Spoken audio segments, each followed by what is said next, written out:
Salve, salve, rapaziada, tudo bem? Bem-vindo a mais um PodTech. Eu me chamo Vicenzo e aqui em cima ou embaixo está o Davi Amescoa. E Salve, salve, hoje rapaziada.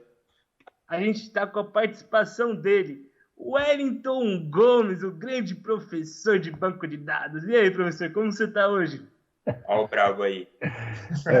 Tô bem pra caramba aqui, tô um pouco coagido, tô me sentindo coagido com essa rapaziada aí. Sinta-se em casa, professor. Vou falar pra você, ó. Fica de boa, professor. O Carlos tá quietinho, o Fernando mais ou menos, o Vicenzo todo serelepe, e o Davi, meu, esse aí tem que ficar esperto, hein, mano. Eu conheço bem essa peça aí, ó. Ele começa com esse sorrisinho, lá vem coisa. Tamo aí, né? E aí, cara? Professor. PodTech, professor.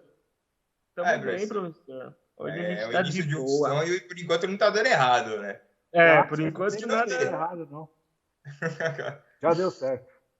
Com certeza. Já deu certo, professor. Professor, se apresenta um pouco pra gente o que você faz, o que você é formado. Explica aí pra rapaziada e pra gente mesmo, que eu não sei o que você faz. Não sei eu sei o que você faz, mas não sei o que você é formado. Eu só sei que ele dá aula de PD, mano.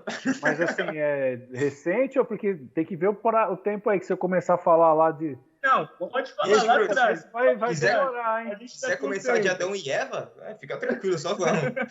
Ver se a fita vai caber, né? Na minha época era fita, né, gente? Sabe como é? Chegava no final da fita, acabou a gravação. O HD tem bastante espaço aqui. Ah, legal, pessoal.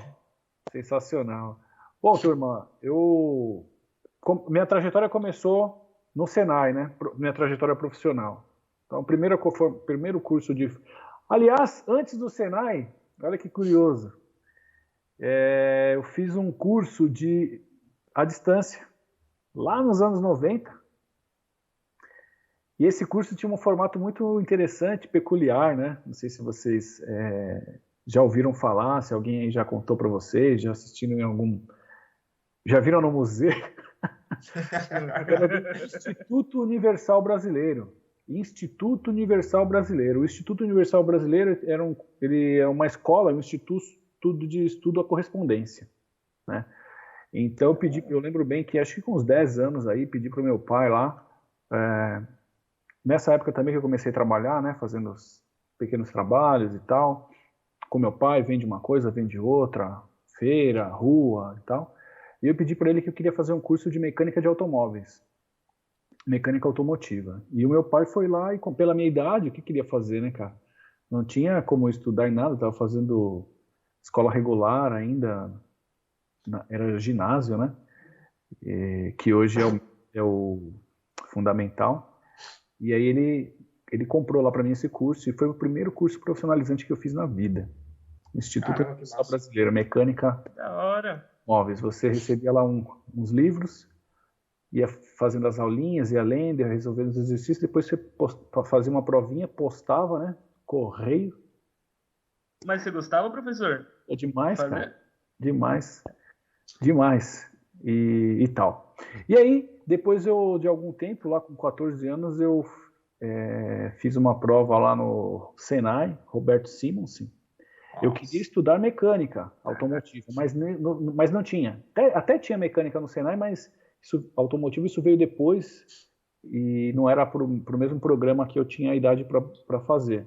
E era em outra escola. E aí lá na escola onde eu fui estudar, fui prestar lá a prova para entrar, o processo seletivo, tinha mecânica, mas era mecânica industrial, e dentre os cursos que tinha lá eu escolhi eletrônica. E aí eu fiz o curso de eletrônica, reparador de circuito, oficial reparador de circuitos eletrônicos, né? Caramba! Uma outra coisa bacana também, que aliás acho que esse curso foi um curso que mudou minha vida. Eu tenho um respeito, sei lá, gente, é difícil de falar, mas talvez o melhor curso que eu já tenha feito, e não era técnico, né? Porque naquele momento eu estava cursando ainda, acho que 8ª série. Que da hora! Foi um curso de 2 anos, de carga de integral, né? O dia inteiro tinha aula. Então, todas as manhãs, das 8 ao meio-dia lá, eram aulas teóricas em sala de aula, multidisciplinares. um horário de almoço, e da 1 às 5h30 era laboratório técnico, durante 2 anos. Então, se a gente for pensar, olha o tamanho dessa carga horária. Puxado. Equivale a uma graduação de 4 anos, porque a graduação você faz lá 8 semestres, meio período, né? Ou à tarde, ou manhã, ou à noite. E detalhe, era no 8º ano, né, professor? Você já fazia isso. E nesse caso, o curso foram de 4 semestres, nós chamamos de termo lá, né? 4 termos, 4 semestres, só que equivalem por 8, porque eram o dia inteiro, então eram 2 períodos, é a mesma carga horária de uma graduação. Que massa! Nessa época eu fui contratado pela Eletropaulo como aprendiz, ainda enquanto estudava. Depois eu recebi um convite na época lá, porque na minha turma eu nunca fui no ensino assim, nunca fui um aluno muito ensino fundamental, muito estudioso. E tamo junto, professor. Fui aquele cara, sabe? Eu sempre fui muito bagunceiro. Turma do fundão? Turma do fundão. Opa! Gente, periferia. Jogava papel nos outros. Periferia, na veia, né? Coringão. E sempre gostei muito de bagunça, mas eu levei o estudo sempre a sério. Não era o cara mais dedicado, se tivesse sido, teria aproveitado até mais, mas sempre levei muito a sério, muito respeito com professores, né? Muito respeito pela causa. Sabia que o estudo era o que transformaria ali. Eu sempre soube disso, é o que pode transformar pessoas, sobretudo que vêm de uma origem muito humilde, como é o meu caso, né? Meus pais vieram do Nordeste como retirantes, né? Pouca instrução, trabalhadores, meus avós analfabetos, né? Os pais com muito pouca instrução também, estudaram muito pouco, e eu cresci nessa vida, então eu tinha esse apreço aí pelo trabalho, trabalhando desde os 10 anos e tal. E aí no Senai, bom, aí eu estava dizendo que eu nunca fui esse aluno, mas no Senai eu era o aluno melhor colocado no curso de eletrônica daquele processo seletivo que não tinha empresa. Eu acho que era o 3º ou 4º melhor da sala no processo lá que eu entrei. Mas os primeiros, os 2 ou 3 que eu não lembro exatamente agora, que estavam à minha frente, eles já entraram com indicação eram filhos de funcionários, né? E as empresas tinham programas para aprendizes. E a gente falava que era o aluno com firma. E tinha o aluno sem firma. E aí vagou uma oportunidade, lá apareceu uma vaga lá na Eletropaulo, e eles falaram, olha, temos uma vaga para o curso de eletrônica.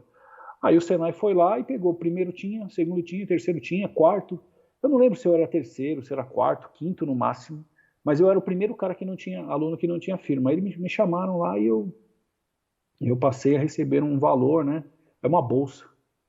Eu estudava nas férias, eu ia para a Eletropaulo e voltava para a escola lá no tempo normal. E foram assim os 2 anos, eletrônica, né? Depois eu fiz 1 ano de trabalho como aprendiz na Eletropaulo, trabalhei na área de rádio telecomunicação, né? Eu mexia especificamente com as rádios das viaturas da Eletropaulo. Então, tanto o golzinho, né? Naquela época era o golzinho quadrado, anos 90, né? Gente, era o rebaixado já, professor? Não era, mas olha só, o que eu furei de teto de gol para colocar antena, não sei se vocês lembram, mas é tipo uma antena de X, é uma antenona, é uma base assim, ó, cilíndrica, e uma antena de 1,80 m, 1,5 m, 1,20 m, dependendo da época, porque dependia da faixa de trabalho lá do rádio, da faixa de frequência. Caminhões, F4000, picapes que faziam transportes, e os caminhões também que depois iriam receber lá, não é guincho, mas aquela parada de levar o profissional até lá em cima, sabe? Carro que trabalhava com profissional de linha viva, que são aqueles profissionais que fazem manutenção na rede de distribuição com a rede ligada, né? O cara de escada. Então, esse profissional de escada aí, mas tem um cara que é o linha viva. Esse cara, ele faz manutenção ligado em 13.000 volts. Ele está com os 13.000 volts, 28.000 volts. Ele está naquela tensão, só que ele não tem contato com o chão. Por isso que ele não sente nada. Veja, é o inverso. Nós estamos no chão e não podemos encostar no fio desencapado, senão a gente leva o choque. Esse cara, ele está no fio desencapado, só que não é milhares de volts. mas ele tem um isolamento do chão. Então esse mecanismo que leva ele lá, para esse nicho aí de trabalho, ele está nessa condição. Eu fazia instalação, né, e algumas manutenções desses rádios. Claro que eu não era um especialista, eu era um aprendiz ainda. Então a galera me ensinou, os técnicos lá me ensinaram algumas coisas e eu... Só que assim, era difícil de me segurar, né, meu? Porque falava assim, ó, você fura e coloca a antena. Aí se ele, no dia que não tava lá, eu furava, colocava a antena, já furava embaixo, colocava o rádio no console, já passava a fiação, já queria ver funcionando. Fazia tudo, quase. Sempre gostei muito desse tipo de coisa, né? Mecânica e eletrônica. Então esse lance aí sempre me fascinou. Depois eu fui trabalhar com... Aí eu saí da Eletropaulo, na época que foi privatizado, o Estado privatizou, lançou um plano de privatização, privatizou a empresa, deixou de ser estatal, e eu tinha lá uma vontade de trabalhar de ser policial civil, né? Eu queria trabalhar na telecomunicações da Polícia Civil. Lá para os meus 18 anos, mais ou menos, 18, 19 anos, e aí abriu lá um concurso e eu me desliguei. E no mesmo tempo um plano de demissão voluntária lá da Eletropaulo e eu abracei. Aí eu fui prestar o concurso e tal, e olha só, pessoal, que interessante. Eu estou contando esse detalhe porque eu acho realmente, tem muito a ver com o que eu falo com os alunos, algumas das coisas que eu falo com os alunos também. Nesse período, depois que eu assinei o plano de demissão voluntária, e eu tinha lá mais, 20 dias para trabalhar e encerrar, e ia me dedicar a estudar para o concurso da Polícia Civil, eu recebi uma ligação. Eu não, né? Minha mãe recebeu uma ligação em casa, e a gente nunca teve telefone em casa, mas nesse período da nossa vida, nós éramos, minha mãe e meu pai eram caseiros de uma instituição ali no bairro da Penha, na Zona Leste, tinha uma sede lá de uma instituição, e nós éramos caseiros e tinha o telefone de lá. Minha mãe atendia, porque atendia recado, né, para a galera aqui, lá do instituto, e a gente também fornecia o telefone como para recados. E ela recebeu uma ligação de uma pessoa, de uma empresa de informática ali do bairro da Moca, que tinha pego o meu contato, não só o meu, mas de alguns outros ex-alunos lá no Senai Roberto Simons, lá do curso de eletrônica. Caramba! Eles tinham contratado uma pessoa que trabalhava no Senai, por acaso, num processo seletivo apareceu uma pessoa do Senai, e eles gostaram muito. Eu lembro até hoje o nome do garoto. Era alguém que tinha se formado em turmas na frente da minha. Stanley, o nome dele. E aí o Stanley trabalhou um tempo lá, eles adoraram, depois ele saiu, mas o pessoal falou, meu, esse é o caminho, vamos procurar outros profissionais. Sempre que a gente precisar, vamos procurar ex-alunos do Senai. Profissionais que foram formados pelo Senai. E aí me ligaram. Poxa, eu peguei aquele recado, eu não sabia nada de informática, gente, até aquele momento. 18 anos, tem muita gente que começou a programar antes, né? Eu tinha tido algum contato com os TKs, essas coisas, mas não era a minha praia. Meu negócio era carro. E depois... Você não curtia muito, né? Comecei a gostar de eletrônica. Eu não tinha ideia direito do que era, sabe? Era um mundo desconhecido. Aí isso foi que entrou o mundo da SQL. Foi isso que me fascinou. Antes da SQL, vi outras coisas, porque como eu também falo para a galera, sobretudo para os alunos, que TI é um negócio muito grande, né? Muito vasto, muito amplo. Mas olha o que pegou comigo. Falei, puxa, tenho 18 anos, vão ter vários concursos para a polícia ainda, mas informática, meu, eu vou lá ver. E aí fui lá conversar. E joguei limpo. E a pessoa falou, não, legal, nós vamos te treinar. O que eu quero de você é o que você sabe de eletrônica e a disciplina que a gente encontrou aí em alguns alunos que vieram trabalhar aqui. Vamos fazer um teste, 3 meses e tal. Se tudo der certo, a gente te efetiva. Somente se você gostar, você continua. E aí, gente, eu trabalhei nessa empresa há muitos anos. Né? Caraca! Eu lembro que eu fiquei lendo, o camarada me deu lá, Edward, o nome dele, ele me deu lá um livro do DOS, né? Do DOS. E eu fiquei lendo, eu comi aquele livro. Em 2 dias eu comi. Falei, meu, terminei. O quê? E aí vem outro. E aí eu trabalhei muito tempo com manutenção de microinformática. Nessa época, foi a época da abertura de mercado. Não sei se vocês também têm essa noção temporal aí do que viveu o nosso país, mas foi a época que houve abertura de mercado, plano Collor e tal, que aliás, a grande contribuição que esse camarada deu para a nossa nação foi, de fato, essa abertura. Importação. E aí aqui as empresas no Brasil, elas começaram, as empresas e as pessoas, elas começaram a importar microcomputador. Microcomputador era uma coisa assim que, gente, tinha empresa com, sei lá, 30 funcionários tinham 2 microcomputadores, 3 microcomputadores, 1 microcomputador, né? E aí, com a abertura do mercado, o pessoal comprava peça em Miami e montava aqui. Então, várias pessoas começaram a fazer isso. E essa empresa, dentre outras, que eu fui trabalhar, dentre outras coisas, fazia isso. E aí eu comecei a montar computador. E aí as pessoas que compravam o computador ou as empresas, eles compravam, mas o computador era uma coisa para os caras do outro mundo, quase do outro mundo. Então ele comprava, mas ele queria uma garantia de que aquilo ia funcionar. E eles fechavam um contrato com a empresa de manutenção. Ok, mas e se der problema?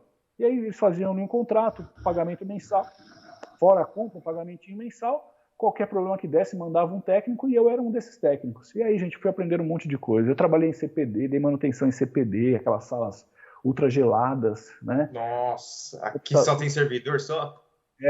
Com computadores, né? Porque nós falamos computador, mas são microcomputadores, né? Essa plataforma que nós utilizamos, IBM PC, é de microcomputadores. Existem os computadores, os supers, né, os mainframes e outras arquiteturas também, como o RISC, o próprio mainframe, que são computadores, são tidos como computadores. Os nossos não são computadores, são micro, né? Estão abaixo de mini computadores. Caramba, eu não sabia dessa. Essa plataforma Windows, plataforma Linux, iOS... É para microcomputadores, né? Existem outros equipamentos que têm uma capacidade, que tudo é maior.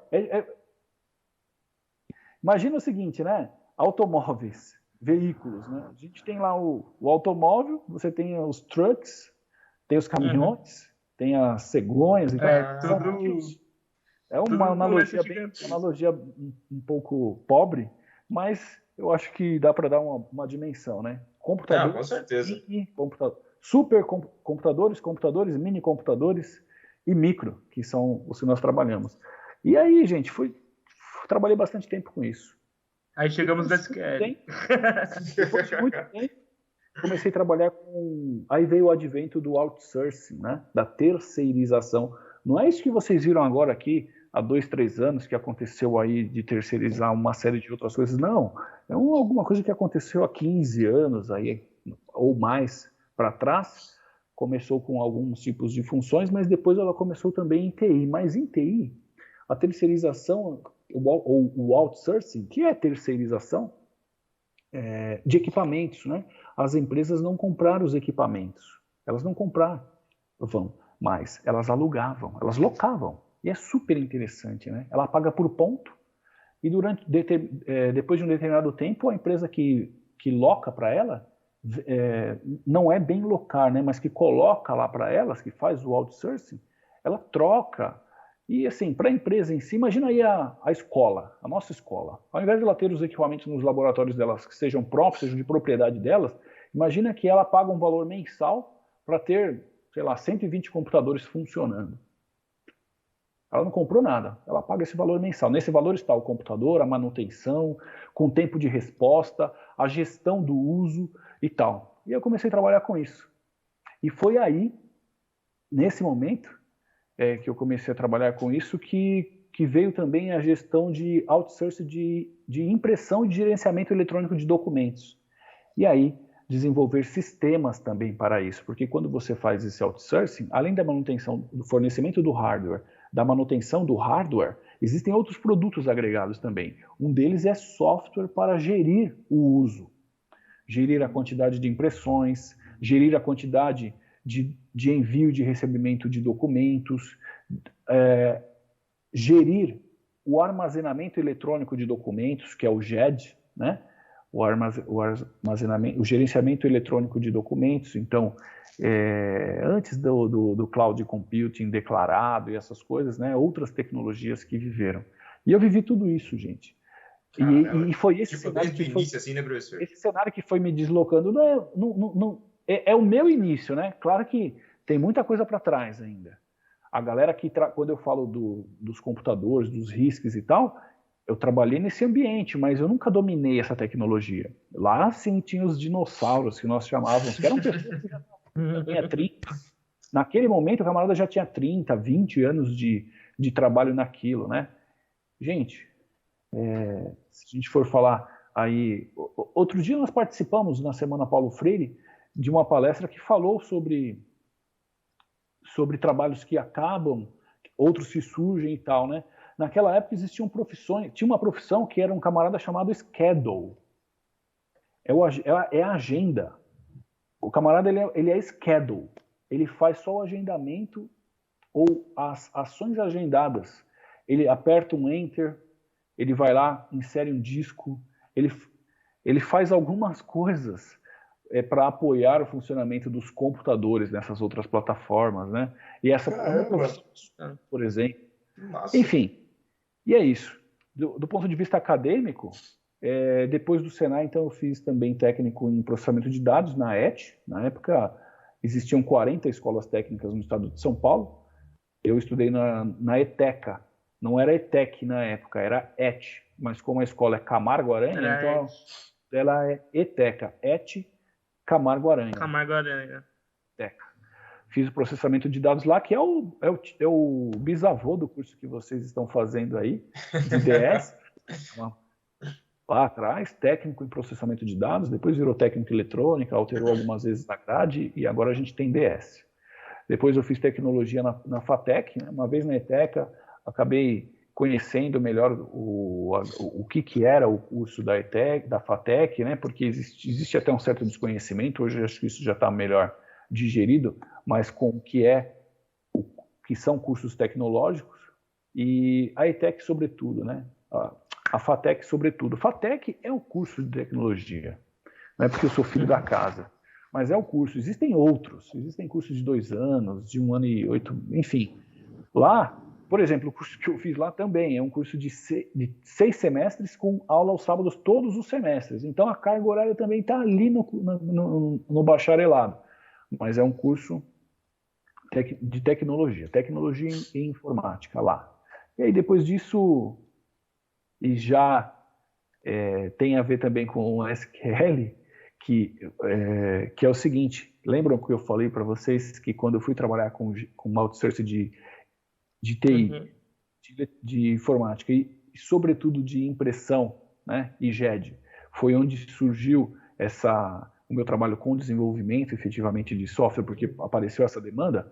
Pois bem, foi nesse período que eu já tinha graduado e que eu acabei me tornando gerente, né? Comecei com gerência de projetos, então trabalhei em alguns projetos. O monstro, né? Não. O famoso monstro. De forma alguma, mas veja, sempre é um projeto, né? Então quando a empresa fecha um contrato com um novo cliente, pensa comigo o seguinte cenário, ó. Vamos pensar assim, Grupo Pão de Açúcar. Então a empresa lá fechou terceirização de uma parte, né, de determinados departamentos do Grupo Pão de Açúcar. E o Grupo Pão de Açúcar não queria mais comprar equipamentos e reduziu a quantidade de funcionários que eles iriam ter dessa área. E o restante fecharam um contrato para o outsourcing de TI e de impressão. Bom, aí entrava a empresa que eu trabalhava e alguns parceiros. Nada você faz sozinho também nessa área, tá? É muito vasto, é difícil ser especializado em tudo. E aí nós iríamos lá, montávamos em conjunto com o cliente lá um projeto. Vocês fizeram isso aí fatalmente em APS. Montávamos ali, desenhávamos um projeto, análise e desenvolvimento, análise e criação desse projeto e depois a implementação toda, né? Até o negócio estar funcionando, estar rodando. Você era o gerente. Eu fui gerente que mandava desse projeto todo. Ou uma parte só do projeto? Eu fui gerente de projetos, né? Então eu gerenciava a minha equipe. Ah, tá. Mas existiam outros. Depende sempre muito do projeto. Existem outros gerentes. A empresa que eu trabalhava, eu era o gerente de projetos lá. Eu formei outros gerentes lá. Mas isso foi depois também, quando eu acabei. Enfim, essa empresa eu trabalhei bastante tempo, né, em várias funções, mas existiam gerentes de outras empresas que nós trabalhávamos ali em conjunto, né? Então imagina você o seguinte, tinha empresa que comprava os equipamentos para colocar no projeto. A minha empresa nem sempre comprava todos os equipamentos, então às vezes existia uma parceria. Uma empresa entrava com um investimento na compra dos equipamentos, a minha empresa entrava com a implementação e a mão de obra especializada, eu e a minha equipe, né, que era rotativa também, porque o projeto, mesmo depois de estar andando, durante algum tempo você tem que deixar alguém da sua confiança lá. Você contrata pessoas para aquele projeto. Então, a gente não tinha lá, né, imagina o seguinte, tenho 50 profissionais aqui, tem agora o grupo onde eu sou, eu vou colocar 10. Apareceu aqui o Atan, por exemplo, vou colocar 15. Né? Apareceu lá uma outra... Não. Então, em cada demanda, além de tudo, também tínhamos toda a parte de contratação das pessoas, de treinamento, para colocar lá para funcionar. E você também fazia isso? Tipo, treinava esses outros gerentes para distribuir esses papéis que você está falando, dos projetos. Chegou esse momento, né?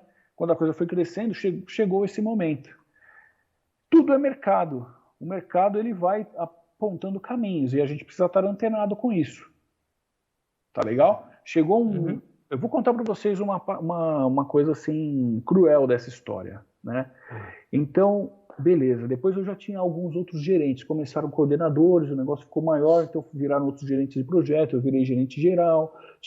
Tivemos que montar um call center fixo, né, que atendia essas pessoas que nós contratávamos para trabalhar nos nossos projetos. Eles tinham que perguntar as coisas para alguém quando eles não sabiam. Então tinha uma nata especializada lá, que eram funcionários fixos, e também para os técnicos, tanto para as pessoas do pool de impressão, desde o camarada que operava a máquina, operava a copiadora, operava o digitalizador, né, até o profissional que dava manutenção naquilo, e também a galera que fazia toda a gestão, porque senão você não monetiza, né? Como você conta por impressão, por documento digitalizado, por e-mail, esse tipo de coisa, então você precisa de um software que faça essa gestão. Como uma coisa vai ficando maior, gente, aí começa a ver a necessidade de um ISO, porque o cliente começa a ficar assim, mas espera aí, será que esse camarada falou aqui que é esse valor, porque eu fiz todos esses serviços, mas quem me garante? Então, começou a surgir a necessidade de que o nosso software bilhetador, ou software de bilhetagem, fosse certificado ISO, né? E aí vai o Wellington fazer engenharia de software, né? Porque... Aí o Wellington. Aí começa a jornada, então. Mas é tudo uma iniciativa própria, né? Pô, vou fazer isso aqui. Foi pela necessidade também, né, professor? Tipo, o que você precisava, tudo que você precisava, você foi lá e fez. Tipo, eu precisava entender de informática, eu vou lá e vou fazer. Você sempre foi assim. Houve um momento em que nós precisamos lá treinar em softwares de mercado, né?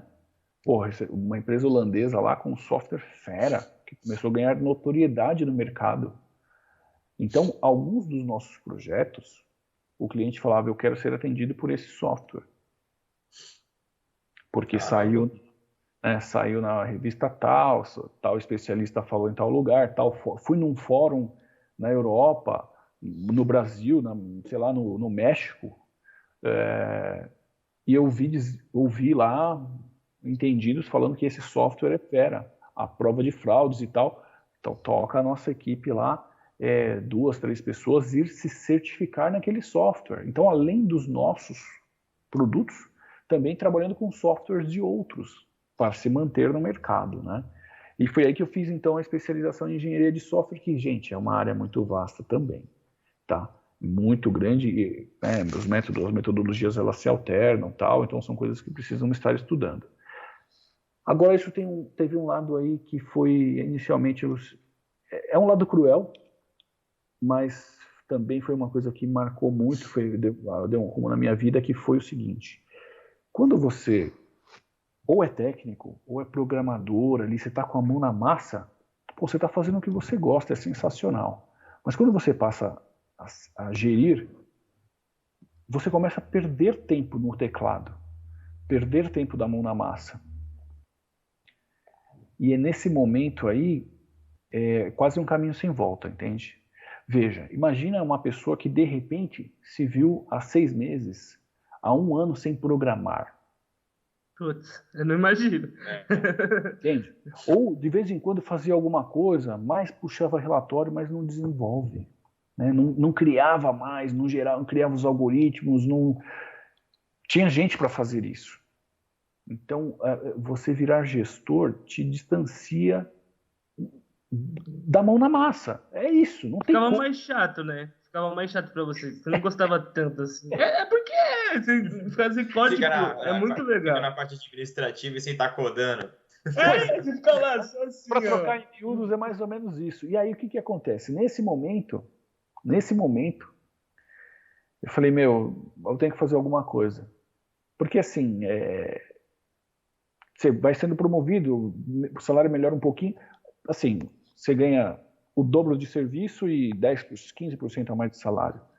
Aí mais o dobro de novo mais 50% de serviço do que já é o dobro e 20% de aumento de salário. Então é sempre defasado, mas a gente está ali, né? Trabalha, pai de família e tal, precisamos trabalhar, descontinha, leitinho da criança, né? Gasolina para colocar nos carros velho, tem que ir. E eu falei, pô, cara, se eu começar a lecionar, vai ser um jeito de não me afastar total da tecnologia. Aí em 2009, eu fui atrás disso. Falei, quero começar, vou tentar dar aulas. E aí eu comecei... Foi aí que o professor começou a ganhar milhões, gente. Para quem não sabe, ele mora em Dubai. Vem aqui só às vezes para dar aula. É professor. Depois do final aqui, vou deixar uma conta aí, tá? Para vocês aí. O Pix vai aparecer aqui embaixo, né? Dá uma força aí que o negócio não tá fácil. E foi esse o cenário que me levou para a educação. Inicialmente foi uma coisa assim, né? De falar, pô, eu vou lá, vou estar envolvido, vou ter que estudar, porque assim, ó, você sabe fazer muita coisa. Mas para ensinar, quem tá na escola, eu comecei na ETEC e numa faculdade chamada Uniesp, num grupo educacional, um conglomerado de faculdades chamado Uniesp. E aí, gente, é diferente, entende?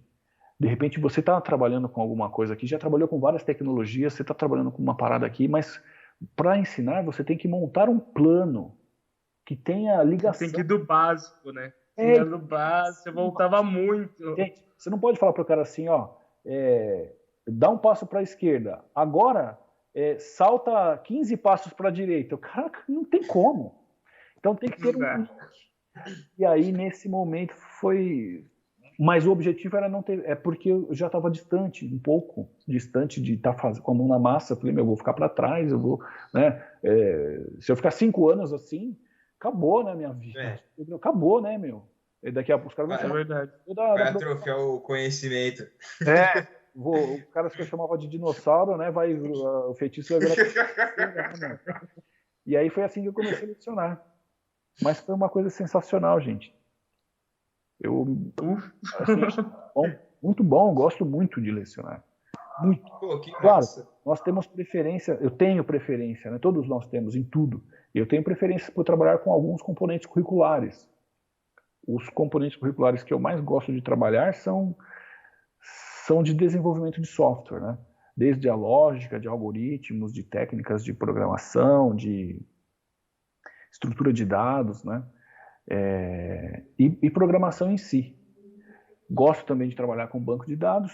Aliás, eu acho que banco de dados é algo que ninguém pode fugir, né? Você até pode não ser especialista, mas você tem que saber do que se trata, diferente de outras áreas, mas o camarada que vai desenvolver, ele tem que saber banco de dados. Mesmo que ele não vá desenvolver banco, não vá trabalhar com banco, mas ele tem que saber do que é, porque a aplicação dele vai conversar com o banco, né? E é isso que eu mais gosto. Eu gosto mais do que lecionar disciplinas de análise e tudo mais, que é minha especialização acadêmica nessa área. Mas o que eu mais gosto é essa. Eu gosto do código, sabe? Professor, gosto de estar a mão na massa. E falando do código, que você falou que fez faculdade e tudo mais, então... Antes de você começar a lecionar, você trabalhou por conta, como autônomo ou com alguma empresa? Sempre fui funcionário. Nessa área eu sempre fui funcionário, né? Eu trabalhei sempre como funcionário. Aí, em um determinado período, eu comecei a prestar serviço, mas já com cliente fixo, né? Então, dentro de uma equipe, só muda a forma o vínculo e tal. E depois... Nunca chegou a ser PJ, então? Então, e aí, sim, fui. Hoje eu voltei a ser funcionário da escola, né? E eu tenho alguns projetos, mas...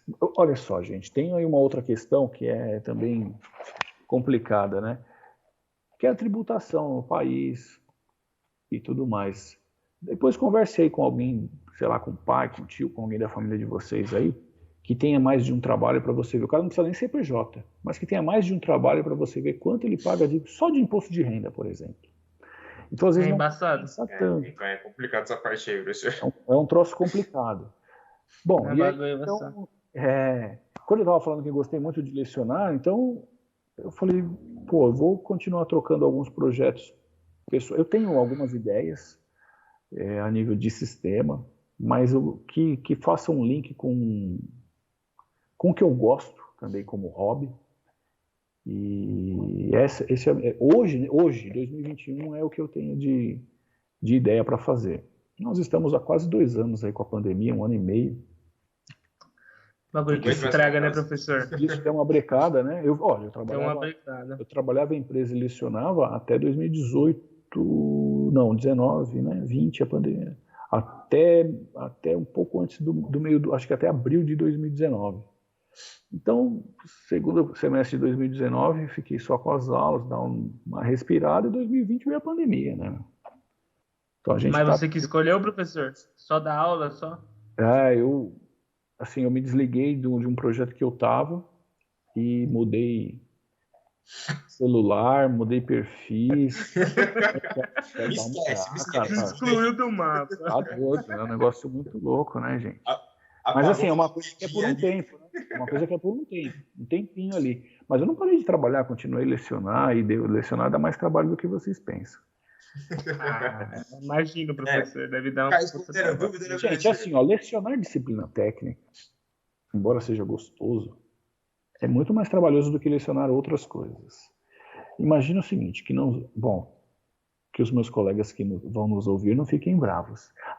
Eu sou formado em matemática também, então eu vou falar de matemática, vou falar sobre lecionar matemática, né? Eu sou licenciatura em matemática, estou falando de mim. Ensinar a equação de segundo grau é assim há zilhões de anos e vai continuar sendo. Entendi o que você está querendo dizer. Como tecnologia não, porque ela vai mudando de ano em ano, você tem que ir estudando tecnologias novas. Você está estudando direto, cara. E de vez em quando aparece um aluno que fala uma coisa que você fala, olha, eu ouvi falar, mas eu nunca mexi. E aí você fala, caramba, foi embora no meu final de semana, né? Porque esse nó cego...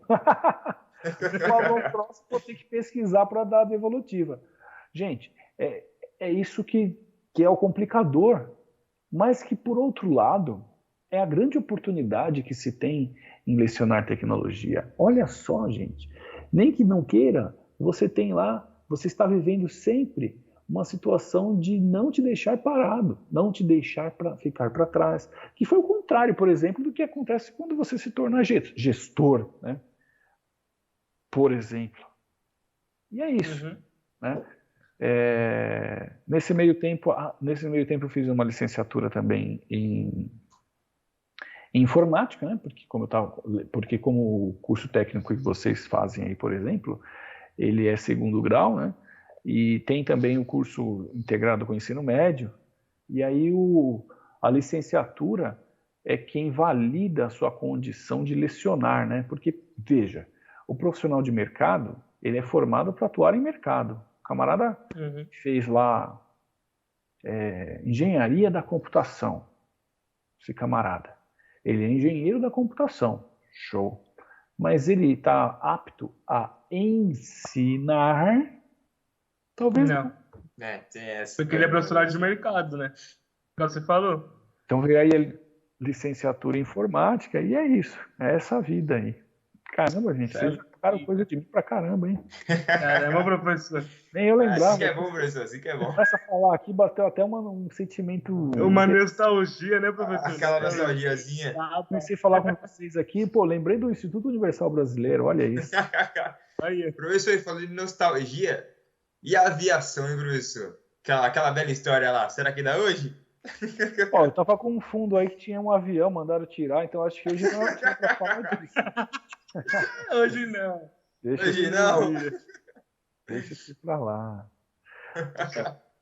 Não, mas assim, eu não tenho uma história com aviação. Eu trabalhei um ano e pouco, eu participei nesse período aí de gerente de projetos, eu fui o gerente de projetos de 40% do processo de rollout de microinformática da TAM, a empresa de aviação TAM. 60% quem fez 60% da migração de todos os computadores da empresa foi a empresa Unisys. Não. 60%. A empresa Unisys. E a empresa que eu trabalhava, Hall Informática, fez 40%. E eu fui o líder. E aí tem algumas... Às vezes a gente... Teve algumas passagens... Hoje são engraçadas, né? Porque é muita coisa nova, né? Muita novidade. E, assim, aviação não para. Eles também têm lá escola de aeromoças, escola de pilotos. Caramba! Tem uma série de coisas. Trabalham com multisistemas, né? Eles têm vários sistemas de microinformática, sistemas de emuladores para plataformas também de mainframe, de RISC. Gente, imagina, a aviação é um outro mundo, né? Eu não conheço de aviação. A única experiência que eu tive com uma empresa do ramo foi essa, fazer o rollout. Caramba, e como é que foi, professor? No processo aconteceu muita coisa interessante, é fácil. Tem lá algumas histórias aí. Mas vamos conversar um dia num churrasco sobre isso. Mas foi legal, professor? Foi legal foi muito projeto? Bom, assim, ó, foi muito legal. Foi, para mim, particularmente, nessa época eu ainda não tinha feito a especialização, né? Eu estava terminando a minha primeira graduação e foi bem pesado, porque, assim, às vezes eu não conseguia ir para a aula, eu quase perdi o semestre na escola, na faculdade. Foi um ano e pouco desse trabalho, mas teve um dos semestres lá desse período que eu quase perdi o semestre, mas não perdi, mas foi pesado. Só que, assim, foi muito bom, por outro lado, porque são empresas que estão habituadas a trabalhar com normas, né? Então, imagina você o seguinte, a aviação tem muita regra, gente. De toda a parte operacional, tem muita regra. E aí, os outros departamentos, por mais que eles, talvez... Imagina o seguinte, o departamento financeiro, pensar assim, uma coisa, é financeiro, o que tem financeiro com a aeronave lá? Não tem nada. É financeiro. Tem a entrada, tem saídas, né? Mas até lá acaba culturalmente, né? A cultura da empresa acaba fazendo com que aquele departamento também procure melhores práticas, metodologias internacionais, que validem os processos de gestão e os fluxos financeiros da empresa, né? Então, é um lance cultural, sabe? De você respirar o ambiente e... puxa, aqui a galera... Lá, as reuniões, por exemplo, de projetos, elas seguiam ali um esquema de Scrum, né? Então, cada um com seu momento para falar. Existiam alguns encontros, de fato, com stand-up meeting, né? Aquela reunião de todo mundo em pé, cada um tem uma vez da fala, segura um token, tem token, fala, os outros só ouvem, você guarda... Era um bagulho muito sério, né, professor? Tipo, era um bagulho muito então, formalzão. Dentre tudo, tinha muita bagunça, tanto que a galera me cobra aí Vocês sabem de alguma coisa, porque de vez em quando vocês me focam nisso aí. Mas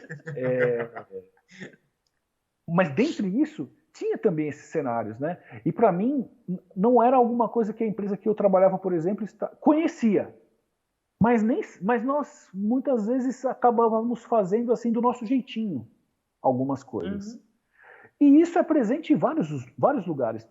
Todas as empresas que a gente implantou, projeto... Gente, ó, nós trabalhamos com a Goodyear, nós trabalhamos com o Grupo Pão de Açúcar, nós trabalhamos com o Walmart. O Walmart é uma empresa americana. Walmart, mano, olha esse professor, nossa, mano. Não dá. Mas assim, não fomos só nós. Tem muitas empresas que trabalham com eles, que prestam serviços, empresa de marcenaria, de de encanador, sabe? Como é que era, Os professor? caras são gigantes. Como que era, assim, o camarada abre um... Ó, você sabe o que é licitação? Não muito. Licitação, Mais ou menos assim. imagina o seguinte, uma empresa estatal, ela é de domínio público, capital público, né? A nossa escola, por exemplo. Então imagina que a nossa escola queira, ou que as ETECs, ou que a gestão das ETECs, eles queiram, por exemplo, deixa eu pensar aqui, queiram começar a fornecer alimentação, almoço e janta na escola. Sim. E aí eles não vão criar uma cozinha em cada lugar, provavelmente não sei, mas imagine que não, eles vão contratar uma empresa especializada em alimentação. Uma empresa, uma Gate Gourmet da vida, uma empresa que já faz isso, que cuida de refeitório de grandes empresas. Só que eles não se pode contratar diretamente, porque a nossa empresa é estatal, ela não tem um dono, ela é pública. Então existe todo o processo legal, existe uma legislação que protege, né, contra interesses que possam ocorrer e que obriga a que haja lá ampla concorrência, que todas as empresas desse ramo possam participar, para que o processo seja isento, entende o que eu quero dizer? Sim, sim. O processo de licitação é mais ou menos assim, ó. Não pode chegar o diretor e falar assim, não, vou contratar essa empresa, vai começar a fazer. Não! Vai ter que abrir... Tem que fazer um requerimento, né? Vai ter que montar um processo, tudo que ele quer, né? Toda a parte jurídica vai estar... Era porque era pública, né, professor? Sua empresa era pública a empresa.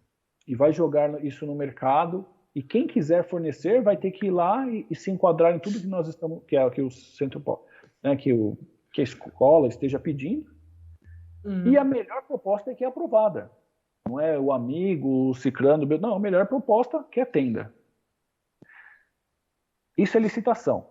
Para as empresas privadas, existe um processo chamado RFP, que é um paralelo aí, é o lado da licitação para empresas privadas. Então, o Walmart, por exemplo, vocês perguntaram como que é isso? O Walmart, por exemplo, imagina que o Walmart está assim, ó, ele quer... deixa eu pensar aqui uma coisa rápida. Ele quer que todos os caixas, sabe aquele equipamento que está no caixa? Aquilo chama caixa onde você paga, você passa ali para pagar.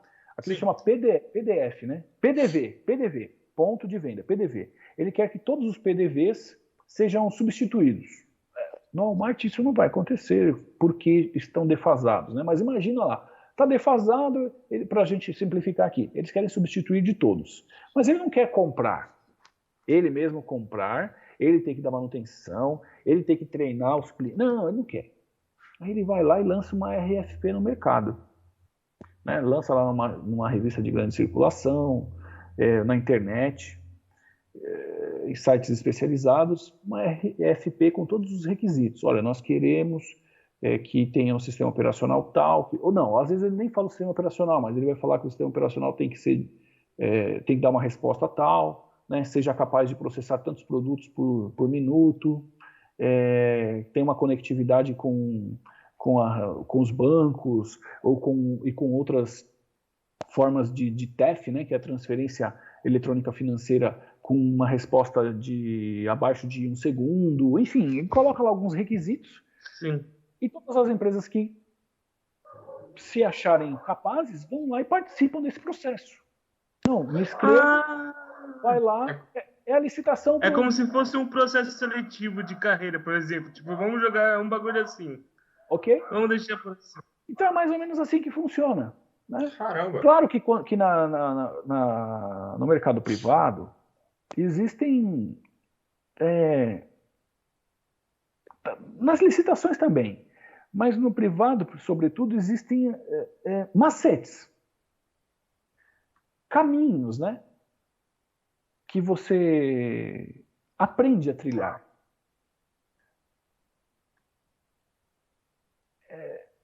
São as banhas. Não falando de nada errado, mas assim, a RFP está pedindo isso. Para eu concorrer aqui, esse equipamento, não sei o que, de repente, vamos atrás de um fabricante que não está sabendo, ou que nem participou, e vamos tentar uma parceria com... as manhas que eu falo assim, vamos tentar uma parceria com esse fabricante. Sei lá, IBM é uma empresa que está sempre aí nessas questões. Né? A própria Unisys e outras. Mas, de repente, você tem lá uma outra empresa que fabrica equipamentos e que, às vezes, ele tem um equipamento que atende o que a RFP pede. Ela só não é conhecida. E aí, por ela não ser conhecida, de repente, você consegue um acordo legal, assim, alguma vantagem do ponto de vista de sociedade. Né? De repente, se você for com uma empresa que está habituada a ganhar, o cara vai falar assim, eu participo, mas eu vou te dar uma margem aí de, sei lá, de 10% dos equipamentos. Se você vai numa outra que não está tão habituada, mas que, claro, tem a chance de ganhar, ele pode te dar uma margem melhor. Então, são várias questões que envolvem isso. É assim que as coisas acontecem geralmente, né? Geralmente acontece desse modo. Há outros momentos em que não há abertura de RFP, não. É contratação direta. O gerente do departamento lá internamente, ele tem um centro de custo, ele consegue uma aprovação lá com os diretores, com os superiores dele de um determinado orçamento, né, budget, como se fala nesse meio, para investir naquilo. Ele demonstra lá as vantagens que ele vai obter com aquilo, né, performance e tudo mais, e aí estima o que ele pode trazer de retorno para o departamento dele, seja do ponto de vista de lucro direto ou indireto, né, com performance ou outras questões, diminuição de perdas e tudo mais, e vai lá e contrata. Existem várias formas, mas geralmente a gente entrava em parceria com outros. Por isso que eu falei que geralmente era parceria, porque assim, nós não éramos fabricantes, então eu trabalhei também durante algum período eu fui a assistência técnica de uma empresa chamada Lexmark, no Brasil. Todos os equipamentos da Lexmark no Brasil, todos, do Brasil inteiro, a manutenção da assistência técnica éramos nós quem fazíamos. Né? Isso durou uns 2 anos, porque chegou um determinado momento que foi lá uma outra empresa, um titã, né? 8 vezes maior que nós, e abraçou. Mas aí nós continuamos com uma parte e tal. Fomos também assistência técnica de uma faixa de equipamentos, né? Eram os equipamentos middles, que são aqueles equipamentos que estão abaixo dos de grande porte da Xerox do Brasil. Né? Não é Xerox. Se você falar Xerox dentro da Xerox, os caras ficam bravos. O professor já fez isso, já. Aposto. Foi só um teste. É essa vida aí, gente. É essa vida. Mano, olha esse cara, Davi, na moral. O Walmart. Mas, cara, é verdade. Deixa eu falar uma coisa para vocês. Não tem glamour nenhum. Só tem suor. Os nomes, eles são fortes. Existem outros inúmeros que vocês talvez não conheçam, tal. Aí na nossa região, tinha uma empresa, Itália Giusti, nem sei se ela ainda existe, que nós fizemos também durante uns 5 anos mantínhamos todo o parque deles funcionando e alguns softwares, parte de RH, parte financeira, eram aplicações nossas.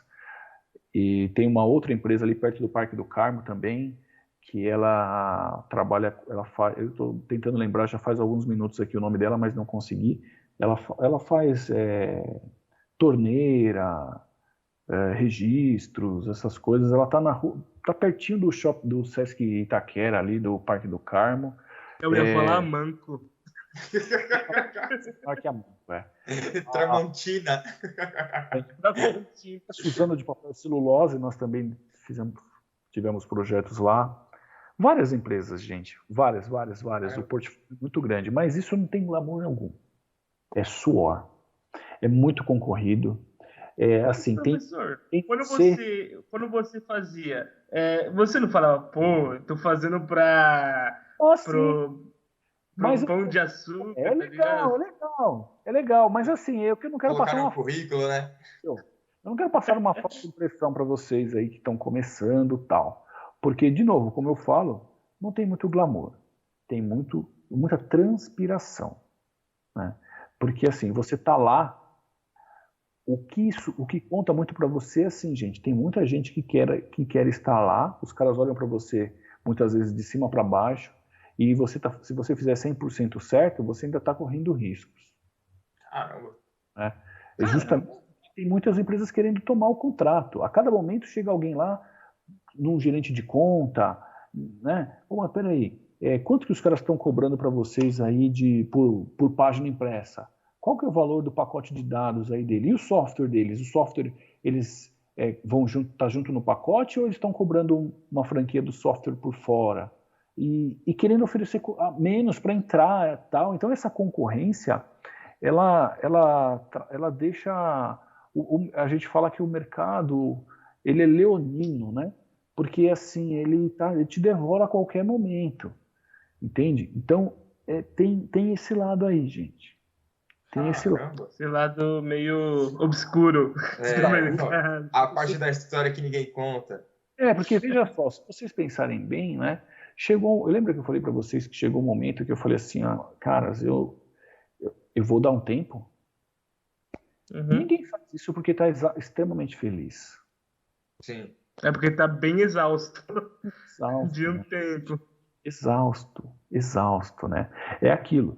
Você vai acumulando mais tarefas, você vai aprendendo, você vai estudando, aprende, estuda, aprende, pratica, estuda, aprende, tal. Mas assim, alguns ficam ricos. Chega a hora do basta. Ficam ricos, eu não fiquei rico. Professor, você tá rico sim, professor. Tá lá em Dubai agora, professor. O cara ficou rico, boa. Não ficou rico, você fala, peraí, deixa eu parar antes que eu tenha um infarto, né? Porque eu ou fico rico ou venho um infarto, às vezes os dois. Tem essa também, tem essa.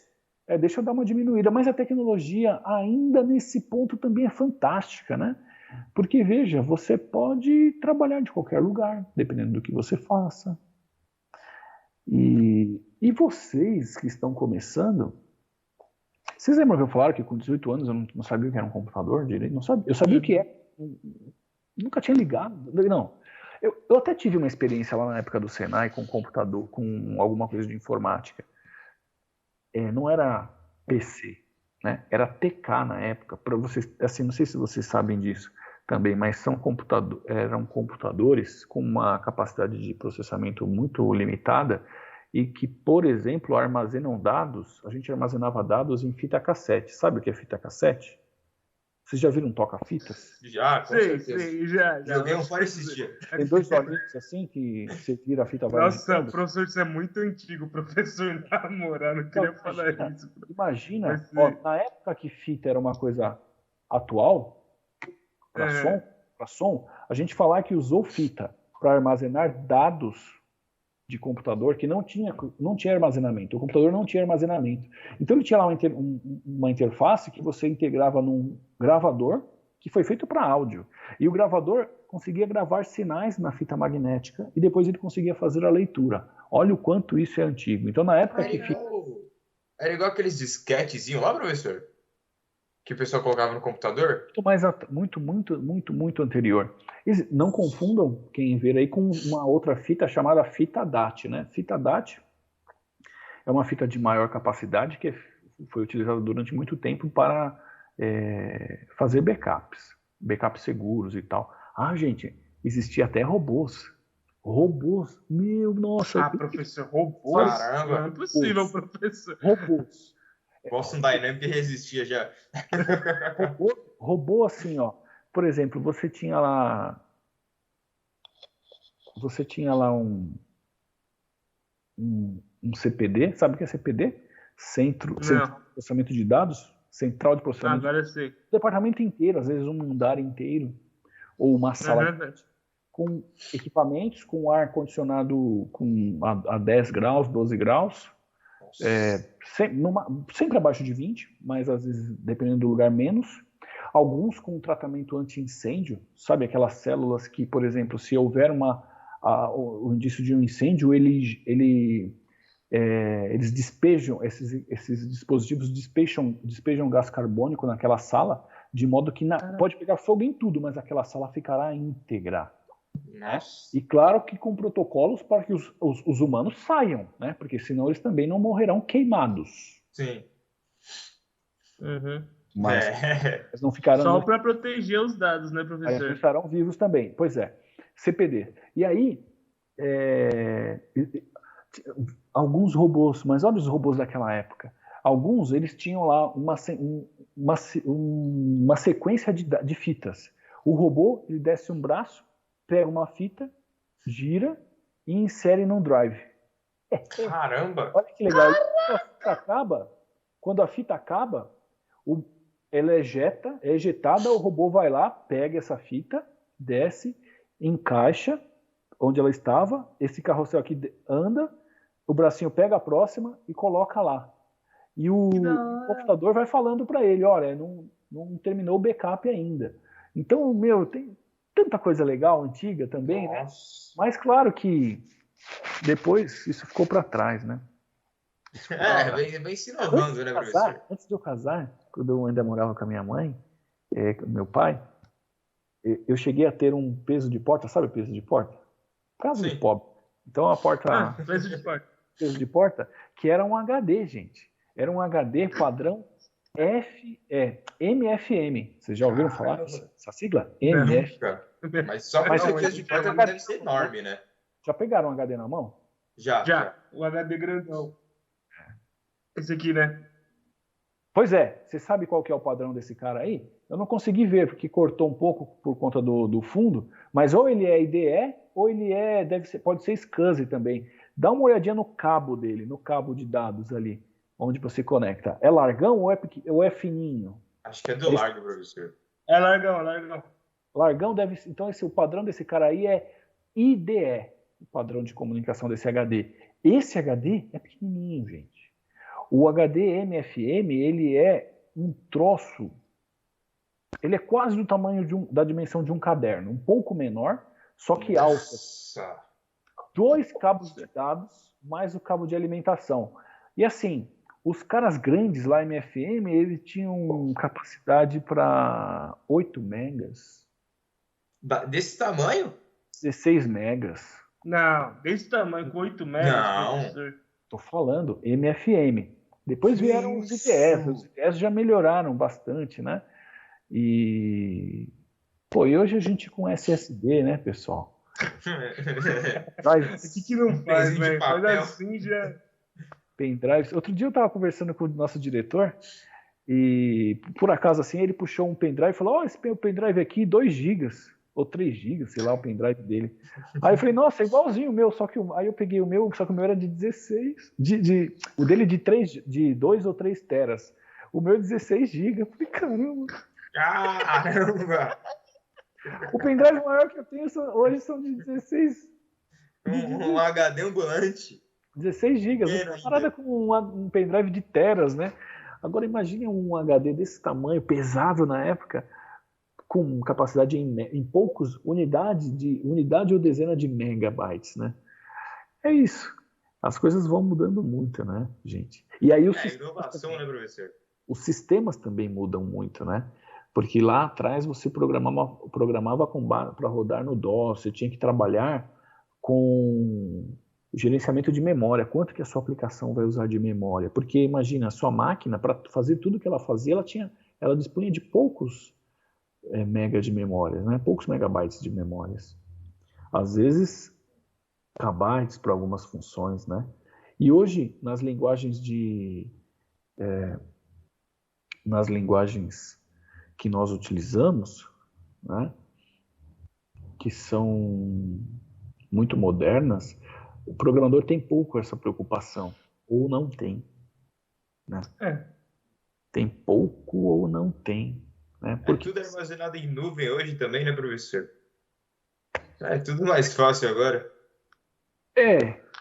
Hoje o mundo tá mudado, você é louco. Antigamente, um negócio desse tamanho que o professor falou, que tinha 8 megabytes, 8 gigabytes, quanto? 8 gigabytes, professor? 8 mega? 8 mega. 8 megas? Mas que antigamente também 8 mega dava para armazenar uma porrada de coisa, né, professor? Hoje Pô, não imagina o tá camarada tanto. chegando num lugar com um chaveiro com um HD desse, né, meu? O cara chega assim, com um HDzão. Chega tombando. O que é, meu? Não, é 8 megas. Nossa. Meu. Ô, professor, esse Como você tá cara, como? Malhado. o cara era meio que Aliás. boy, que tinha um de 8 gigas, 8 megas. O cara, tipo, o cara é bom de vida, Então, esse nessa aí que tem época 8 aí, megas. cara, assim, eu de verdade, eu não conhecia pessoas que tinham computadores em casa, assim. Conhecia distante, sabia de um, mas não tinha amizade com ninguém que tinha um computador de ponta em casa. Lembra que eu falei da abertura de mercado? Sim. Então, antes da abertura de mercado, ter um computador era uma coisa muito difícil. Então, eram empresas, né? Você ia no escritório de empresas, a gente atendeu ali na Moca durante bastante tempo a Alpargatas, né? E tinham lá departamentos que tinham computadores, esses grandes, já eram PCs, microinformática, mas era um monitorzão, né, meu? Pesava pra caramba, HD gigante, placa Aquelas TV de gigante. tubo. Teve de tudo. Entendeu? Os disquetes que você falou, mas não os disquetinhos. Aquele disquetinho que tem um acabamento plástico ali, ele foi moderno, né? Antes dele tinha um outro disquete. Aquele disquete lá, ele é um disquete de 1,44. 1,44 mega ele consegue armazenar de dado. Mas antes dele tinha um disquete maior, que era só uma capinha bem fininha, e o disquete em si ele é maior, tamanho de uma esfirra, assim, que ele é um disquete de 360 KB de capacidade. E olha, programas eram comprados em disquetes. Então o camarada comprava vou comprar o DOS, por exemplo, que é o sistema operacional. Ou vou comprar um programa para trabalhar para escritório, né? Um aplicativo para escritório. Aí vinham 10 disquetes. Ele colocava o primeiro. Caramba! Aí o computador lia, instalava, aí saía, colocava, insira o outro. Aí ele tirava um, colocava o outro. Para programar devia ser chato, hein, professor? Passar de um disquete para o outro. Gente. As Nossa, linguagens velho, muitos. É as louco. linguagens de alto nível, né, tiraram essa preocupação da gente, né? Tiraram. Hoje você dispõe de muita memória, muita capacidade de processamento. Então chega a ser até um pouco difícil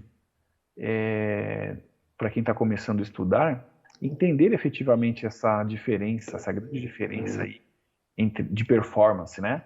Sabe aquele lance que o aluno faz o programa, um fez, o outro fez também. Mas o meu está funcionando. Legal, mas medir a diferença de performance às vezes acaba sendo difícil em programas de baixa complexidade, mesmo que o aluno não tenha utilizado boas práticas e tal. Por quê? Porque o hardware ele acaba escondendo ajudando, isso. de certa forma. Mas existem métodos matemáticos para trabalhar com gráfico de performance, com análise de performance de algoritmos e tal, né? Só que são assuntos que são estudados geralmente nas pós-graduações, né? É uma coisa mais aprofundada na matéria, né? Né? Quem vai fazer uma pós stricto sensu, né? Um mestrado e tal. É uma coisa que está lá na frente. Ô, professor, agora voltando um pouco para as molecadas, né? Eu, Davi, um pessoal que não tá, que quer começar a estudar, você acha que, tipo assim, o técnico dá para, tipo, dar o start em tudo que você tá falando para ser um professor Wellington da vida, uma pessoa com conhecimento de vida? Não, vocês estão zoando, né? Gente, Nada. Eu sou um grande defensor do ensino técnico. O ensino técnico é o nível que mais rapidamente emprega profissional. Não, professor, mas eu não quero trabalhar agora. Eu quero ficar muito bom. Puxa, isso é um privilégio que todos deveriam ter. Se esse for o caso, continuo defendendo o ensino técnico. Deixa eu contar uma coisinha para vocês. Olha só, na minha graduação, por exemplo, enquanto os meus colegas, a grande maioria, estava ali se matando em em lógica de programação, né, em estrutura de dados e tal, esses eram os componentes curriculares que, já como eu trabalhava, me faltava tempo, que às vezes, dependendo da aula, ou quando eu tinha alguma atividade, alguma coisa numa aula dessa, às vezes cheguei a usar várias vezes o horário da aula, dessas aulas, para desenvolver atividade de outras. Caramba! Enquanto os colegas, às vezes, estavam, sabe, abdicavam dessas outras porque eles estavam apanhando demais nessas aulas. E quem me proporcionou isso foi o curso técnico. Falando agora como professor, né? Não existe diferença no que se ensina em lógica de programação no curso técnico ou na graduação. Não existe diferença. Tanto lá, na graduação, quanto no curso técnico, que é o caso de vocês, o aluno parte do zero e ele precisa chegar a um determinado ponto. Pelo menos, então, se nós nos limitarmos a falar das estruturas lógicas computacionais. Entende o que eu quero dizer? Sim, com certeza. No curso técnico vamos ensinar só if, mas na faculdade vai ver if e else. Não existe isso. Vai ser os dois. No doutorado vai começar a usar o while. Você não consegue programar sem as estruturas elementares. Tá? E nas linguagens de programação, o aprofundamento ele se dará de forma muito particular para cada aluno. Gente. Como assim, professor? Cada aluno é que vai controlar o quanto ele vai se aprofundar ou não nas peculiaridades de cada linguagem de programação. Porque nem na graduação, nem no curso técnico, você deve parar ao que é dado, o que é trabalhado em sala de aula. Tem que correr atrás, né? Se você quiser mesmo. Isso é pouco. É pouco. Pode ser o bastante para iniciar. Para dar o start. Mas para dar aquele start. Mas para ficar é pouco. Outro ponto é que você vai ficar bom quando você estiver trabalhando. É verdade, com a mão na massa, né? Trabalho que a coisa acontece. É lá que surgem as necessidades. Na escola ou na graduação, às vezes você lança um dojo, né? Eu gosto muito de trabalhar com dojos. Um pouco prejudicado agora por conta do EAD que está finalizando, graças a Deus, a gente já está, né? Amém! Já estamos quase acabando. Mas às vezes você faz ali no dojo, tem aluno que cruza os braços e até reclama. Professor, não quer sair da carteira, né? Ele é aluno, ele quer sentar. Mas por que eu tenho que ir para outra turma? Não, mas eu já estava aqui. Claro que tem todo um preparo para você fazer o aluno abraçar, mas eu quero dizer que tem alunos que oferecem uma certa resistência. Mas no trabalho não, né? No trabalho surge a necessidade, ele vai ter que se virar. Então, assim, aquele aluno que está predisposto, ele vai chegar melhor preparado. Ele vai se aprofundar mais sem perceber. Então, foi isso que eu quis dizer quando eu disse que quem vai controlar isso, né, quem vai orquestrar o conto de profundidade, de imersão se dará, em última medida, em última instância, é o aluno. Né? É peculiar, é de cada um. Gente, quer ver uma coisa legal que me surgiu agora quando eu estava falando sobre graduação e técnico, já que a pergunta foi essa? Não só eu, mas como colegas meus também, que inclusive um deles é doutor já e tal,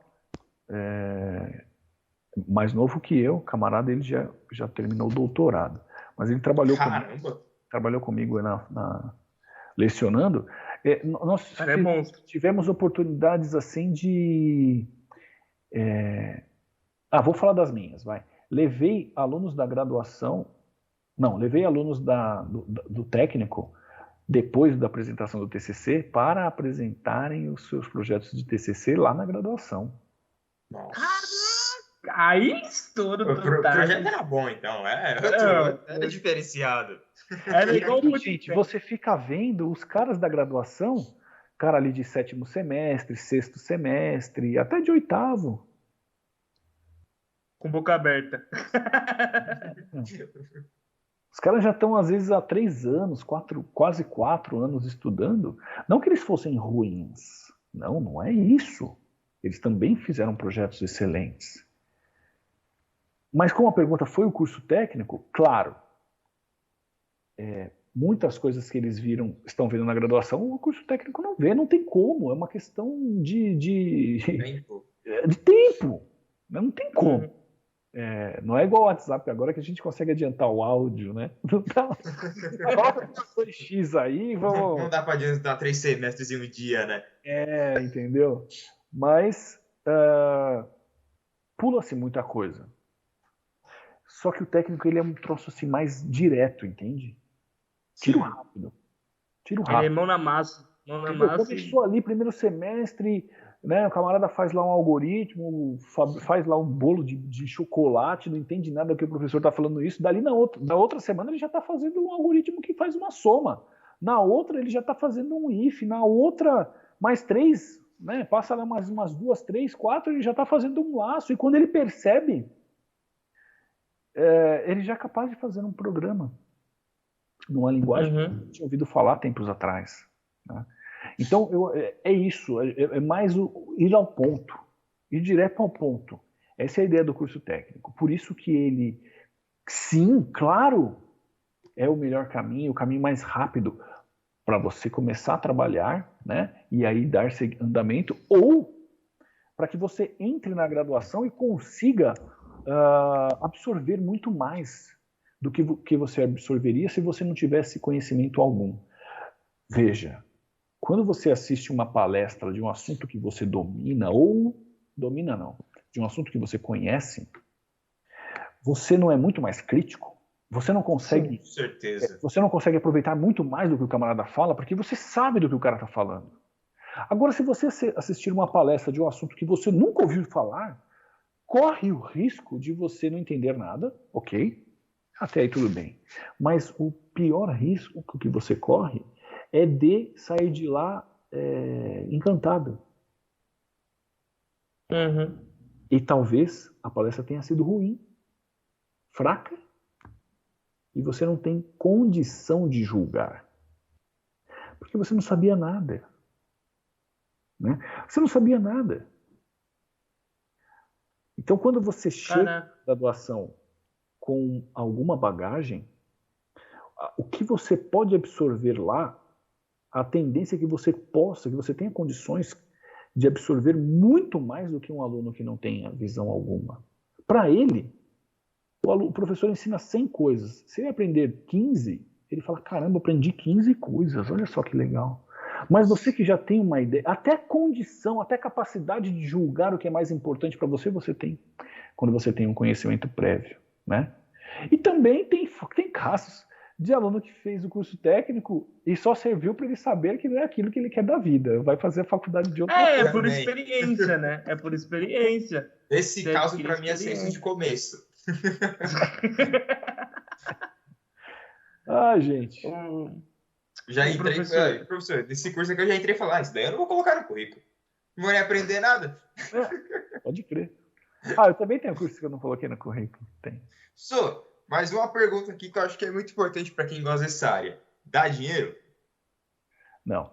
Boa pergunta. Não. Banco de dados não dá dinheiro. Não dá dinheiro. Não fica rico. Você tem que ganhar. Não fica rico. Dá dinheiro não, pô. Você tem que ganhar dinheiro. Não, mas você ganha.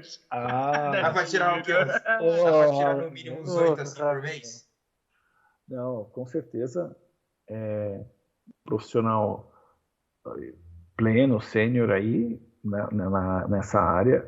A área de banco, vocês estão falando? De banco de dados, ela mesmo. É que vocês hoje estão falando comigo como professor de banco de dados, né? Por isso, você tá aqui com nós, né, professor? Certo. Essa é uma das áreas, né? Mas, com certeza, banco de dados é uma área que você tem condições de conquistar bons salários, seja CLT, seja PJ, né? E, sobretudo, é uma área que tem um viés bastante... Aliás, eu diria que hoje, 2... né? Mas assim, bastante interessantes. Banco de dados é quem dá suporte para toda a área de estratégia de negócios das organizações, né? É a análise dos dados, uma análise bem feita, em conjunto com profissionais com experiência em gestão, estratégicas e tudo mais, que vão conseguir extrair daqueles dados informações que podem agregar valor à organização. Não é? Esse é um viés, que aí dá para a gente falar bastante sobre isso. E o outro é sobre o Big Data. Não vou falar de SQL, não estou falando do Big Data, né? Se a gente pensar em que vivemos a revolução da comunicação e tal, da informação, e quanto tem de informação não estruturada disponível hoje, imagina, é muito grande. Imagina quanta oportunidade tem nisso aí, né? Imagina quanta oportunidade tem nisso. Até eu estava falando para você, professor, que eu estava estudando sobre isso. Nossa, mas é um negócio legal, mas ao mesmo tempo ele é muito complexo, professor. Eu estava fazendo o curso lá. É muito difícil você pegar essa área de Big Data. É bem complicado mesmo, de verdade. Eu estava fazendo aquele curso que eu te falei lá. Multidisciplinar, né? Multidisciplinar, né? É muito Mas veja, Vicenzo, tudo que você viu lá não pode te assustar, cara. Assustou um pouco. Não, mas não deve. Fala a verdade. É assim, falou, opa, peraí, meu. Vou começar pelo começo, cara. Eu vou estudar um pouquinho mais aqui, eu vou nisso, eu vou naquilo. Sei lá, vou dar andamento ainda no banco de dados estruturado, né? E as coisas elas vão se acertando. Vocês viram eu falando para vocês? Que mecânica, depois no cenário não tinha mecânica eletrônica, de repente o povo vou prestar um concurso, puxa, surgiu aqui uma oportunidade, aí eu vou ver e for DOS, manutenção de PC, daqui a pouco de impressora, daqui a pouco gestão de outsourcing, e as coisas vão acontecendo. Você tem que estar vivendo, você tem que estar ali. Né? Vai sempre procurando, procura não ficar parado, né? Não ficar ali e não afobado também. O jargão, né? Assim, falar zona de conforto, né? Todo mundo fala isso, né? Mas procura não ficar ali muito paradão, né? Procura não ficar paradão, sempre antenado. Você não vai conseguir ficar especialista em tudo, eu acho. Né? É difícil, né, professor? Porque de repente, a gente não consegue ter vários teras de armazenamento na mente. Mas eu acho que não precisamos viver, tá legal? Não se esqueça disso. Precisamos viver, né? Então, vai trabalhando, vai estudando e vai seguindo o caminho. As coisas vão acontecendo. As coisas vão acontecendo. Seja bom no que você faz, faça o melhor que você puder fazer. Sempre tem pessoas olhando e o universo ele está também vendo isso e as coisas vão sendo colocadas. Então, assim, se eu olhar, como o Vicenzo falou, nossa, tudo tem que ser tudo isso. Eu lembrei agora da frase que você me escreveu. Professor, você acha que foi mais ou menos assim. Você acha que é possível conhecer tudo que eles falaram que tem que conhecer? Né? Será que isso é possível? Foi mais ou menos essa frase. Então, por isso que eu estou dizendo, cara, vai começando. As coisas vão caminhando. Quando você menos espera, você fala, caramba, eu já fiz tudo isso, né? Já fiz todo esse caminho, né? E o mais importante, o mais legal é trilhar realmente o caminho. As coisas acontecem aí, né? No processo. Exatamente. Começo, meio e fim, né? O fim pode ser um momento de regozijo ali, mas acabou, né? O fim a gente não sabe como vai ser, né? Mas o início a gente tem uma ideia. Se viver o processo. Com certeza, né, professor? Aproveitar desde o início, não só o final.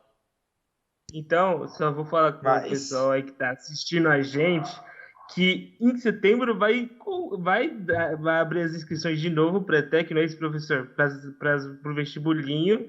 Então, vai lá, cara, faz essa experiência. Tem a aula com esse professor incrível de banco de dados. O cara sabe, rapaz. O cara sabe. Puxa. Você viu ele falando aqui em tantas empresas, em tantos prestadores de serviço que ele já deu. Olha isso. Essa bondade. Entendeu? Ó, já lancei as notas, o Vicenzi. Opa, eu vi! Já foi. O MB caiu. Tô brincando, gente. Obrigado. E se você quer fazer a graduação também, rapaziada, não é só o técnico, não. Se você é mais velho e quer começar nessa área e já perdeu um tempinho aí e quer experiência, o Enem também, as inscrições do Enem estão abertas. Boa. Também tem que fazer isso. A do Unicamp também tá aberta. Então vai se inscrever, rapaziada. Excelente. Mas é isso, o Davi vai falar algumas palavrinhas aí também. Bruce, mas o importante, na verdade, é não parar, né? Tem que ir indo, se especializando. Igual a gente tinha conversado antes numa aula. Tipo, você se especializando nas coisas, se for mudar, inovação, vamos atrás também. O importante é meio que, como você disse um pouco atrás, é não se acomodar. Não dá. Mas, professor, eu te agradeço pelo seu tempo, pelo tempo aqui do pessoal. Nós agradecemos. Com certeza a gente vai começar para o encerramento agora, porque o tempo foi legal, mas também para sobrar história você vem aqui novamente. Opa, com certeza. A gente quer você aqui de novo, professor. Vai ter que vir. Valeu, gente. Olha só, para mim foi um grande... foi uma satisfação conversar com vocês aqui. Até relembrei de coisas que vocês conseguiram aí, né, com as perguntas, me fazer lembrar de coisas que fazia tempo que eu não pensava nelas. E espero que, de algum modo, possa contribuir aí com a ideia de vocês e tal. Tem uma coisa que eu penso muitas vezes, né? Porque, assim, muitas vezes a pessoa, ela acha que aquilo não é para ela, né? Algumas pessoas acham que pô, vou voltar para estudar, isso não é para mim, não. A ETEC, ETEC é para quem fez cursinho, preparatório, é para quem estuda em escola particular, conseguir passar, acho que não é para mim, né? E esse é um grande equívoco, né? Sim, é para você. É possível você se tornar um profissional da área, né? É possível você conseguir entrar na escola e se tornar esse profissional. É possível. Você só tem que dar o primeiro passo. E depois vem os outros.